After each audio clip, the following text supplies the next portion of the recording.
So at the beginning of the lesson, I mentioned 3 typical examples in which a person is likely to act with a fixed mindset.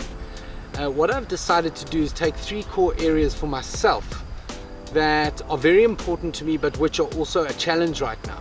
And then to be able to refer to each situation and an example of how that situation has needed the 4 acts that I mentioned in order for me to be able to respond in a growth mindset way instead of being fixed. So the first personal example I'll give is this dynamic of working from home. So in the last week, my entire world has turned on its head. All of the work that I do has been cancelled or postponed for the foreseeable future, and I have been limited to having to be at home in a social distancing dynamic with my family for the last week.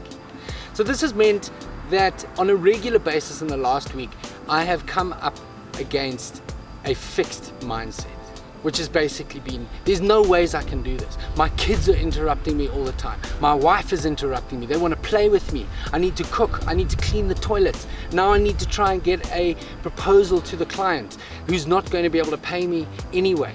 What's the point? And there's such a likelihood there to get to this desperate place of being so fixed and saying, the circumstances are not right, I can't do it, I'm quitting.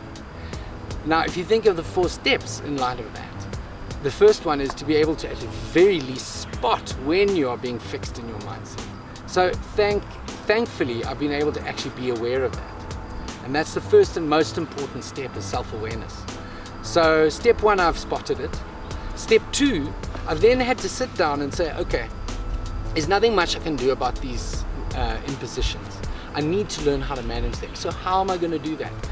Make a list of all the options and possibilities that you can think of that might well facilitate you being able to work from home and to manage also all of the interruptions and challenges that gravitate around that one aspect of your requirement.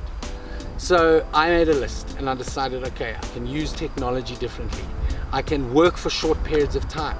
I can change the times in which I work. So I've made a full list of all of those things, and then the next step was to be able to accept the challenge of being able to work out how these options were going to work for me. And I must say it's been critical, the accepting of the challenge, and it hasn't just happened once, it happens every day. Usually the first thing I do when I wake up is accept the challenge of this day and commit to myself that I'm not going to give up, and that I'm going to find a way no matter what. And sometimes it's been multiple times in a day where my children are fighting and screaming over there. I've got to figure out how to get a client to agree to pay me for this different kind of work over technology, and I've had to stop myself in the moment and say, JMO, you have to accept the challenge, or do accept the challenge, to remind myself what this is all about. And then finally, to practice. So each one of these new ways of working and doing what I need to do requires practice.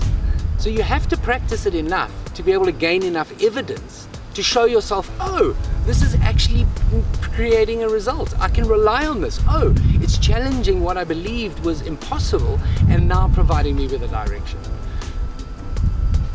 Experiment. So we like to believe that, oh no, that's the right way and this is the wrong way. In fact, often we don't have a clue what is right and wrong. The only way we can do it is by testing and experimenting new and different ways of doing something until we realize, oh, jeepers, that really is working well. I think I'm going to go with that. So in my case, I've experimented with videos online. I've experimented with writing online. I have experimented with how I am connecting with my clients. And I'm basically practicing all of those different iterations until I find a new holding pattern of processes and work methods that actually work for me. And then finally, refine. So the more you practice, the more you're able to make refinements on what initially might be quite difficult and cumbersome and clunky, and you start going, oh, okay, maybe I need to just tweak that a little bit, turn this a little bit, and then gradually you start to actually chart a new course in being able to work from home effectively.